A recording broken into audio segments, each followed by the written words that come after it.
Halo Sobat pencinta Donghua, kali ini kita akan melanjutkan cerita Battle Through the Heavens Benua Kaisar. Cerita dan video ini diambil dari channel Nobarta.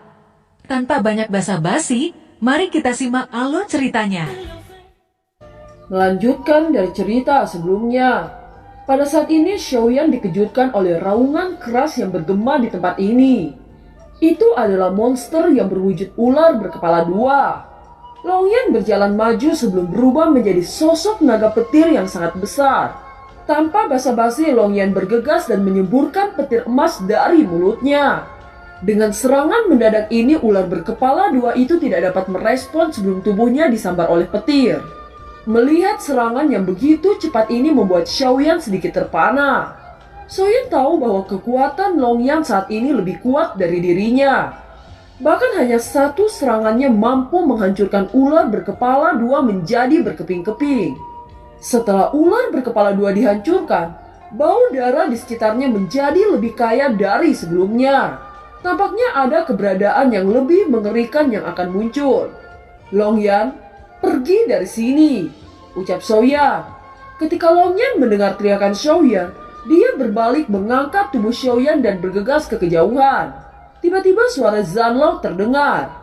Saya telah membantu Anda untuk memodifikasi keterampilan kemarahan ilahi musim semi Anda. Meskipun tidak sebagus keterampilan bertarung tingkat suci, itu jauh lebih baik dari sebelumnya, ucap Zanlao. Xiaoyan mengangguk. Segera matanya mempraktikkan kemarahan ilahi musim semi kuning yang dimodifikasi oleh Zanlao. Tiba-tiba gelombang sonik yang seperti badai menyapu ruang ini. Gelombang sonik itu adalah sesuatu yang dipancarkan dari suara Xiaoyan. Bahkan gelombang suara ini mampu menggetarkan jiwa bagi siapapun yang mendengarnya. Dengan teriakan kemarahan ilahi musim semi kuning, awan energi yang membengkak mulai berfluktuasi. Ketika suara sonik terus meningkat, awan energi yang membengkak meledak dan berangsur-angsur menyusut. Xiaoyan akhirnya mengungkapkan senyum kepuasan. Kemarahan ilahi musim semi kuning semakin kuat dan itu hampir mencapai tingkat suci. Bahkan jika itu adalah Kaisar Bintang 2 yang hebat, saya tidak takut untuk menghadapinya, ucap Xiaoyan. Xiaoyan terus melakukan perjalanannya yang suram ke tempat pemakaman iblis ini. Tiba-tiba dia melihat makhluk besar yang menggeliat di tanah tidak jauh di depannya. Dia menyaksikan cacing besar berwarna-warni yang tak terhitung jumlahnya. Meskipun kekuatannya tidak terlalu kuat, gerakan menggeliat yang padat membuat orang merasa sangat ngeri. Pemakaman iblis ini sungguh mengerikan, gumam Xiaoyan. Longyan yang berada di dekatnya berangsur-angsur menjadi sosok manusia. Hari ini Xiaoyan tidak dilakukan lagi telah terjebak dalam dua kelompok besar binatang ilahi yang tak terhitung jumlahnya. Xiaoyan dengan hati-hati mengamati cacing di depannya. Tiba-tiba sosok binatang berbentuk ular yang tak terhitung jumlahnya muncul dari awan energi.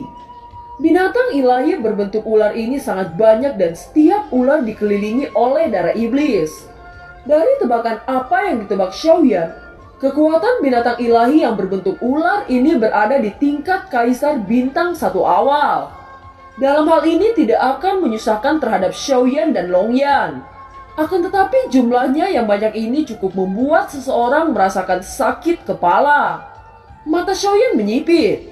Kemarahan ilahi musim semi kuning dilepaskan sebelum menyapu ruang di depan. Tiba-tiba kilatan cahaya terpancar dari tempat yang cukup jauh setelah Xiaoyan melepaskan serangan. Xiaoyan sedikit penasaran. Tetapi suasana mengerikan di sekitarnya membuat Xiaoyan tidak berani untuk menyelidiki. Xiaoyan terus bergerak dan membunuh ular-ular tersebut. Longyan juga tidak menunjukkan kelemahan meskipun dia berubah menjadi bentuk manusia. Serangannya bahkan tidak berkurang. Petir emas di tangannya dengan cepat meledakkan ular menjadi kabut darah. Sosok Xiaoyan dan Longyan terus melintas. Pembantaian yang tak ada habisnya ini terus berlanjut dan membuat Xiaoyan merasa sedikit kelelahan. Akan tetapi binatang ilahi yang berbentuk ular itu tidak menunjukkan tanda-tanda habis. Sebaliknya itu masih melonjak. Dan energi yang tersembunyi di awan dengan cepat mendekat. Melihat bahwa semangat juang Xiaoyan hampir habis, Tiba-tiba suara Zanlao terdengar di benaknya. Xiaoyan, cepat pergi ke cahaya di tengah-tengah cacing itu. Akan banyak hal baik di dalamnya, ucap Zanlao. Xiaoyan mendengar kata-kata Zanlao sebelum dia mengerti bahwa cahaya itu adalah sesuatu yang dia rasakan sebelumnya. Segera Xiaoyan menelan pil pemulihan untuk mengembalikan semangat juangnya. Longyan, kembali ke pagoda emas, ucap Xiaoyan. Dengan cepat Longyan berubah menjadi seberkas cahaya keemasan dan masuk ke pagoda. Xiaoyan melesat dengan kecepatan tinggi sementara api berwarna-warni perlahan-lahan muncul di permukaan tubuhnya. Saat binatang ilahi berbentuk ular terkena api warna-warni, itu langsung menguap dan menghilang. Di antara api warna-warni ini samar-samar ada nyala api kuning yang perlahan muncul. Menghadapi serangan binatang ilahi ini, roh api kekacauan dengan cepat melelehkan binatang ilahi sampai ketiadaan. Xiaoyan melesat dengan kecepatan tinggi. Sosoknya menembus ruang menuju pusat cahaya. Kekuatan jiwa Xiaoyan menyapu semua yang ada di sekitarnya. Serangan tiba-tiba datang dengan cepat ke arah Xiaoyan. Api warna-warni dan penguasa suan berat di tangan Xiaoyan membentuk perisai menghalangi serangan yang datang. Cacing jenis ini disebut cacing darah hitam, yang biasanya hidup di tempat-tempat dengan banyak darah seperti pemakaman iblis. Ia dapat menelan darah iblis untuk tumbuh. Umumnya cacing darah hitam dewasa dapat mencapai kekuatan kaisar bintang 2. Namun di pemakaman iblis pertumbuhannya tampaknya terbatas. Cacing darah hitam ini hanya tingkat kaisar bintang 1. Walau demikian jumlah makhluk ini jauh dari apa yang bisa ditangani Xiaoyan. Semakin Xiaoyan mencapai tahap lebih jauh, semakin banyak cacing ilahi yang menyerbunya. Jika situasinya berlanjut seperti ini, itu tidak akan baik bagi Xiaoyan. Tetapi sangat sulit melarikan diri setelah terlibat dengan cacing darah hitam ini. Wajah Xiaoyan sedikit kusam. Sekarang setelah dia tiba di sini, tidak mungkin baginya untuk kembali. Sosok Longyan tiba-tiba muncul lagi memandang cacing darah besar hitam di sekitarnya. Tiba-tiba tombak emas muncul di tangannya. Kemunculan tiba-tiba Longyan membuat beberapa cacing hitam sedikit terkejut. Mereka merasa bahwa kekuatan Longyan lebih tinggi dari Xiaoyan. Bahkan jika Xiaoyan menggunakan teknik bertarung tingkat semi suci, kekuatannya tidak sebanding dengan Longyan. Tidak ada pilihan lain. Sepertinya kita harus melewati cacing ini untuk mencapai pusat cahaya, ucap Xiaoyan tersenyum pahit. Penguasa suan berat dibanting keras ke tanah. Retakan tanah meledak seperti jaring laba-laba. Itu mengandung kekuatan yang menabrak tubuh cacing hitam mundur puluhan meter jauhnya. Setelah cacing darah hitam menstabilkan tubuhnya, dia meraung keras ke arah Xiaoyan. Di sisi lain, cacing-cacing yang berhasil mengalahkan binatang ilahi ular itu menelan semua mayatnya. Dan ukuran cacing-cacing itu jauh lebih besar dari sebelumnya. Beberapa cacing darah hitam mengangkat kepala mereka. Mereka mengaum dengan keras ke arah awan darah yang padat. Tiba-tiba itu bergerak seolah-olah telah membungkus sesuatu yang mengerikan. Gelombang awan pada itu hancur sebelum sosok dengan wujud aneh terungkap. Penampilan sosok ini sangat aneh. Kulit hijau dan fitur wajahnya juga sangat jelek. Jelas itu bukan manusia, tetapi raja dari cacing darah di sini. Kekuatannya telah mencapai bintang 2 dan dapat berubah menjadi bentuk manusia. Xiaoyan tersenyum pahit setelah melihat ini. Sekarang lawan yang kuat telah muncul. Apakah kamu akan menyebabkan kerusuhan ini? Kamu harus mati hari ini, ucap Raja Cacing yang tergantung di udara. Xiaoyan mengungkapkan ekspresi serius saat melihat sosok itu. Bagaimanapun juga sosok itu memiliki kekuatan Kaisar Bintang 2 yang berada di atas Xiaoyan. Jejak tekad terpancar dari mata Xiaoyan. Xiaoyan memegang penguasa suan berat dan api warna-warni berbeda di tangan kirinya. Segera tubuh Xiaoyan perlahan melayang. Sekarang penguasa suan berat tampak transparan. Itu seperti cairan yang mengalir memancarkan energi yang menakutkan. Penguasa kuno Tianhuo. Hahaha, aku tidak menyangka bocah di Kaisar Bintang 1 menengah puncak memiliki hal-hal aneh seperti itu. Tetapi itu percuma. Bisakah jarak antara kekuatan diubah dengan penguasa kecil ini? Ucap terkejut dari Raja Cacing yang berdiri di langit. Xiaoyan tidak menjawab di hadapan kata-kata dari sosok Raja Cacing itu. Ekspresi dingin melintas saat dia berteriak, "Tubuh Kaisarian!" Teriak Xiaoyan. Api warna-warni dengan cepat membungkus tubuh Xiaoyan. Tubuh Xiaoyan membengkak membentuk raksasa setinggi 100 kaki bersama penguasa Suan yang membesar di tangannya. "Kamu memang memiliki beberapa keunikan," ucap Raja Cacing itu melemparkan tinjunya dengan keras. Itu melesat ke arah Xiaoyan dengan kecepatan yang mencengangkan. Energi mengerikan yang terpancar membuat binatang ilahi di sekitarnya merasakan kengerian akan kekuatan ini. "Huang Quan Plam!" teriak Xiaoyan. Segera tubuh besar Xiaoyan tiba-tiba bergetar, dan semangat juangnya yang keras meledak. Tangan raksasa itu meraih langit. Telapak tangan raksasa yang terdiri dari roh api kekacauan melesat dengan cepat. Setelah Huang Quan Plam ditingkatkan oleh Zanlao, kekuatannya meningkat jauh lebih besar dari sebelumnya. Dua kekuatan kuat merobek ruang dalam badai energi itu.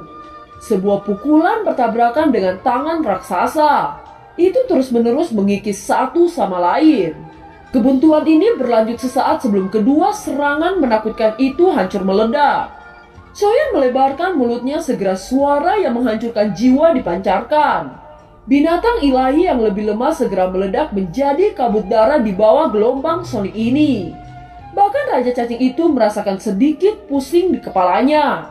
Tekanan serangan dari Huang Quan bertahan sesaat sebelum berangsur-angsur menghilang.